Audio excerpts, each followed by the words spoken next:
platicando con el doctor Pedro Gutiérrez, presidente del Comité Directivo Estatal de el PRI. Platicábamos detrás del micrófono de todo lo que hay ahorita por parte de las instituciones Las regulaciones. que regulan todo esto, ¿no?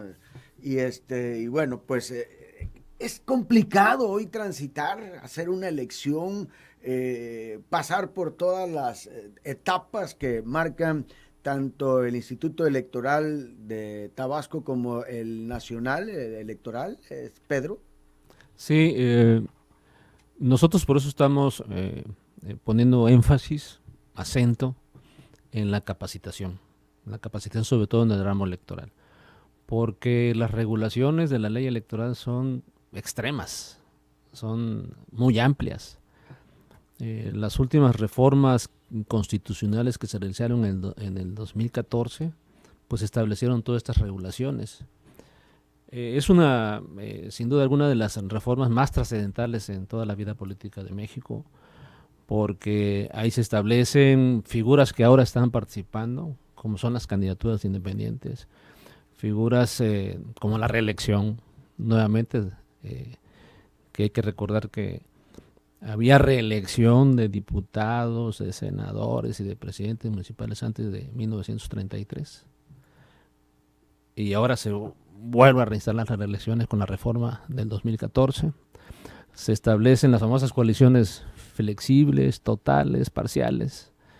Se establece una nueva causal de nulidad, que todo aquel que rebase el 5% del tope de campaña se le puede anular la elección. Se establecen prohibiciones para que ya no haya propaganda de plástico, sino tiene que ser toda reciclable. Se crea el INE con facultades mucho mayores. Antes el IFE se encargaba exclusivamente de las elecciones federales. Ahora el INE, con mayores competencias, se encarga de todas las elecciones que se llegan a efectuar en este país. Y dentro de esas buenas reformas que se hicieron en el 2014, pues se incrementó mucho las regulaciones en materia de campañas. De manera que sí se requiere ahora especialistas para que puedan atender todo este tipo de disposiciones establecidas en la ley electoral, sobre todo en materia de fiscalización. Aquí platicábamos hace unos minutos de que es necesario, es importante hacerlo, estar declarando cotidianamente en plataformas tus actividades de campaña. Una semana antes tienes que informarle en plataforma al Instituto Nacional Electoral de tus actividades que vas a realizar en la semana. Si vas a modificar algún evento, tienes que hacerlo 3 días antes. Tienes que informar en línea tus gastos cotidianos de campaña, cuántas sillas utilizaste, si utilizaste carro, si utilizaste coffee break, si utilizaste gorras, si utilizaste playeras, tienes que declararlas. Si no las declaras, caes en omisiones y en consecuencia con sanciones. Por eso los procesos electorales ahora son muy complejos y se necesita todo un proceso de capacitación a cada uno de los, no solamente a los candidatos, sino a los equipos de los candidatos. Fíjate que hablas del tope de campaña y pues es el dominio público que el PRI se ha manejado a lo largo de las elecciones, a lo largo de la historia, con dinero, con bastante dinero. En esta ocasión el gasto está... El PRI y todos los partidos. Pero el PRI trae su historia propia, Pedro, no podemos negar las cosas, ¿no? Y en esta ocasión el gasto está muy acotado, más que nunca. Totalmente. Y la vigilancia, los gastos, como tú acabas de mencionar, las aportaciones, todo esto estará muy vigilada. ¿Cómo le harán? Respetar la ley. Pero... las sanciones, Chuy, están fuertísimas. Yo tiene 2 o 3 días que me enteré por las noticias de una multa que le están proporcionando, por ejemplo, al Movimiento Ciudadano, por 43 millones de pesos por el mal uso de la lista nominal de electores. Entonces, los partidos políticos tenemos que cumplir las disposiciones establecidas en la ley. Para eso se legisló, para regular el gasto de los partidos políticos en las campañas electorales. Lo que se pudo hacer en otros años, en otras décadas, en la época actual ya no se puede hacer. Pues es algo que pone en apuros a mucha gente, a muchos candidatos que dicen, ¿y luego cómo le hago? incluso te inspeccionan lo que tienes, te cuantifican. Yo personalmente estoy capacitando a los candidatos. Yo acabo de terminar 4 reuniones regionales y dentro de las recomendaciones que le estamos haciendo a nuestros candidatos es: no hagan mítines, no hagan eventos grandes porque les va a impactar fiscalmente. La recomendación del Comité Directivo Estatal es que caminen las secciones electorales. Para poder impactar electoralmente una sección electoral estamos recomendando que visite cuando menos el 50 o el 60% de las viviendas de cada sección electoral. Tiene que ser una campaña territorial. ¿Estás hablando también de la campaña del gobierno del Estado? De todas las campañas. Los eventos grandes te impactan. ¿No habrán concentraciones? No. Serán la excepción, no la regla. O sea, ¿habrá alguno que otro? No, para el arranque y al terminar.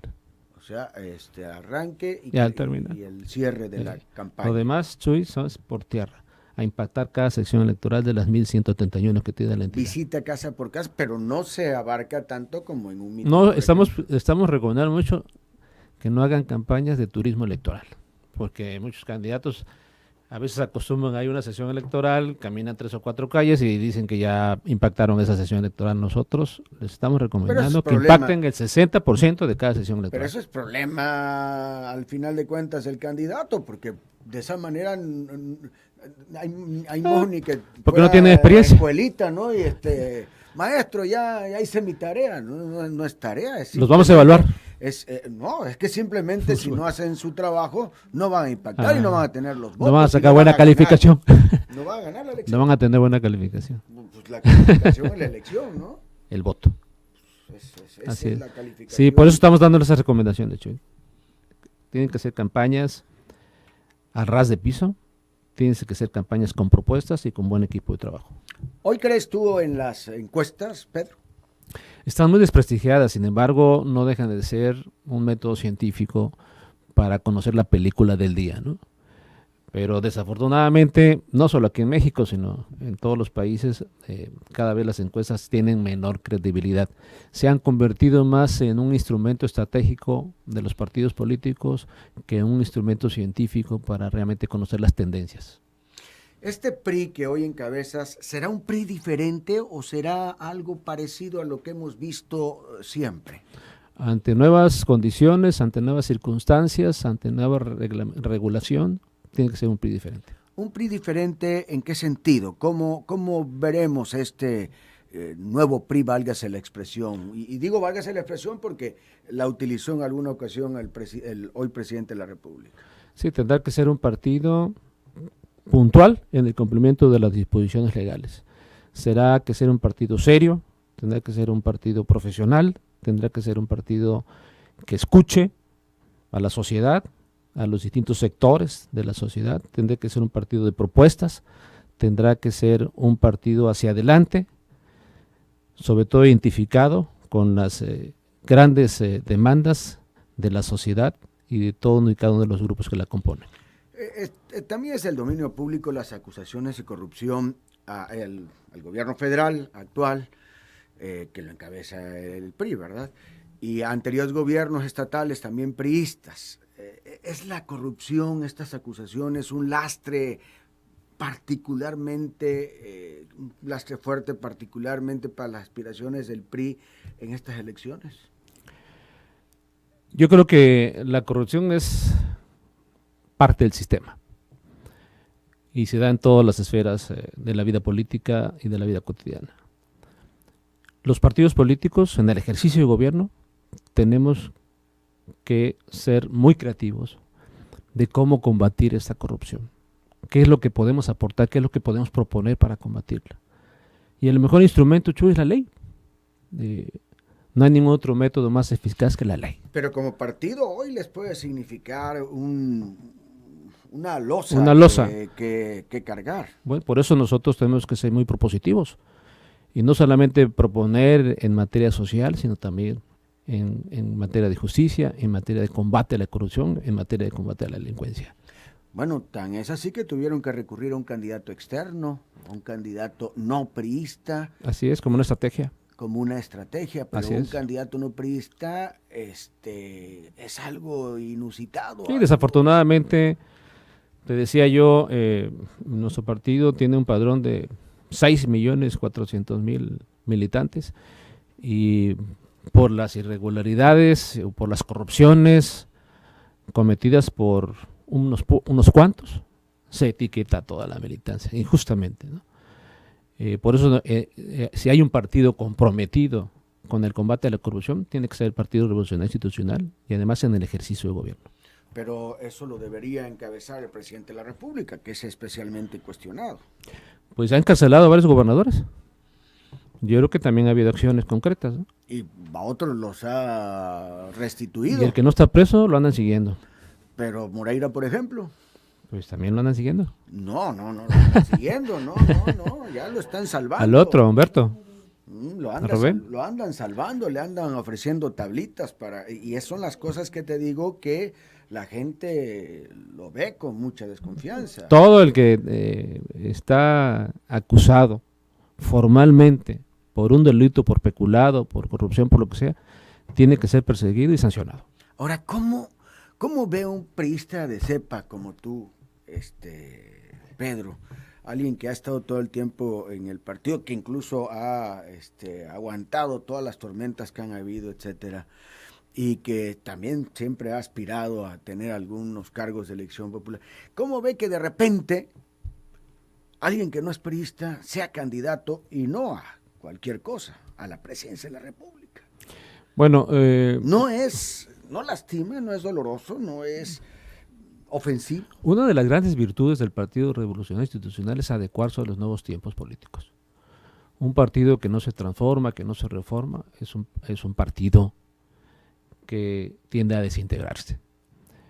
En la última Asamblea Nacional, en la 22 Asamblea Nacional, se dio apertura a que un ciudadano, le llamamos nosotros candidatos ciudadanos, candidatos simpatizantes, pueda tener la oportunidad de ejercer sus derechos en el partido, siempre y cuando esté por encima en los estudios demoscópicos de los otros militantes que aspiran al mismo cargo. Esa es la única condición que se establece en esa regulación. Entonces, yo creo que durante muchos años, Chuy, nos quedamos rezagados en ese aspecto. La mayor parte de los partidos políticos en México con registro nacional tenían esa posibilidad de poder postular, le llamaban entonces candidatos externos, y el PRI no la tenía. Por discusiones internas, por una serie de controversias internas, no se había podido impulsar esta reforma importante y trascendente en la vida política del partido. Ahora se hizo, y se hizo a tiempo. Bien, Pedro, pues yo cuando salió la nominación de José Antonio Meade, que además yo creo que no tiene la culpa de nada de esto, ¿no? Porque pues él simplemente salió con la oportunidad. Yo decía, bueno, y Nuño, ¿cómo se ha de sentir? Y Osorio Chong, ¿cómo se han de sentir? Gente del PRI de toda la vida, de estar luchando, de estar buscándola, de toda una trayectoria, uno haber sido gobernador, haberse aventado el paquete de la Secretaría de Gobernación, etcétera, ¿no? Todas estas, y de repente alguien que no tiene nada que ver, que no ha picado piedra, que no es poca. ¿Cómo se han de sentir? Me preguntaba yo. Bueno, pues parece que ser que nadie me va a contestar eso. Yo creo que nadie me va a responder. Son institucionales, Chuy, y así como me tocó a mí, a mí me tocó también en muchas ocasiones aguantarse, mucho, pero esperar, agua y ajo. Y finalmente se concretizó. Yo esperé 35 años para llegar a la dirigencia del partido y aquí estoy. Agua y ajo, dicen, ¿no? Oye, la profesora Rosita Báez Ranero, delegada de la sección 29 de jubilados, te felicita por tu nombramiento. Gracias, Carlos Rosita. Pérez López te pregunta cuándo va a liquidar los laudos laborales de expedientes de demandas del PRI estatal por parte de un trabajador que laboró ahí por 16 años. Ya nada más nos quedan 2. Quedan 2. Bueno, pues aquí dice que porque el licenciado Gustavo de la Torre no mintió al decir que ya se habían pagado todos los laudos. Quedan 2, me dice. Sí, está en negociación uno con el Comité Ejecutivo Nacional. Pero sí los van a... Sí, claro, tenemos por ley que resolverlos. Anabel Gordillo García te felicita. Jaime Córdoba Contreras de Jalapa te saluda. Jaime, hará cosas buenas por el PRI. El doctor César Manuel López Tosca te felicita. Dice Gracias, que los César. priistas que aman a México y a Tabasco están contigo, que saldrán adelante. Juan Hernández Pérez te pregunta por qué la licenciada Gina votó por el gasolinazo. Pues quiere ser gobernadora, pero nunca ha hecho algo por Tabasco. Guadalupe Pérez Pérez dice, escuché lo que dijo el señor Gutiérrez, que hay afiliados a su partido, 163,000, pero que recuerde que no todos votarán. El licenciado Jesús López Tavares, el maestro Julio César Ponce, el equipo Invictus de Centro, te felicitan, que sabe que ganarán contigo. Tenoc Acuña Acuña de Gumanguillo te saluda, dice que en una ocasión ellos te visitaron, se tomaron un pozol. Gracias. En la cocina. Sí, cómo no, recuerdo. Los pasaste hasta la cocina, entonces. El ingeniero Luis Felipe Alamilla Pérez te felicita, te desea éxitos. Maricruz Ramón García te felicita. Gracias. Porque después de buscar la presidencia del PRI por 30 años, por fin se la dieron. Pero según Maricruz dice, ya demasiado tarde. Franklin Trinidad Gómez dice que pertenece a una agrupación de 300 socios de personas adultas mayores y está abandonado desde hace mucho tiempo por el PRI. Pero seguramente ahora que será tiempo de elecciones, los van a visitar porque es la única fecha que se acuerdan de nosotros, dice Franklin Trinidad. ¿Con qué reflexión nos dejas para finalizar esta? Y te entrego todo esto, Pedro, Gracias, de esta gente que habló. Ahí trae teléfono, si quieres hablar con ellos, si quieres responder, si quieres agradecer. Gracias. ¿Con qué reflexión nos dejas? Pues muy comprometido, muy orgulloso de dirigir al partido en Tabasco, el partido más importante de México. Somos la primera fuerza nacional. Gobernamos el 43.5% de la población nacional. Gobernamos 14 entidades de la República. Gobernamos el 57% de los ayuntamientos de este país, de los 2.446 que existe. Gobernamos el Senado de la República. Gobernamos la Cámara de Diputados. Gobernamos la mayor parte de las capitales. Por eso somos la primera fuerza política. Y en esta lucha que va a ser muy importante para el priismo a nivel nacional y a nivel local, estoy convocando a toda la militancia, allá que salgan de sus cuarteles y enfrenten con orgullo, como siempre lo han hecho, esta batalla electoral que vamos a ganar. Muchas gracias. Pues Pedro, yo agradezco mucho que hayas venido, a ustedes que le acompañaron también, muchas gracias por su presencia aquí. Gracias, y estaremos ahí muy pendientes, luego te invitamos a seguir platicando. Gracias. Vamos a la pausa y regresamos. XHPT desde Villahermosa.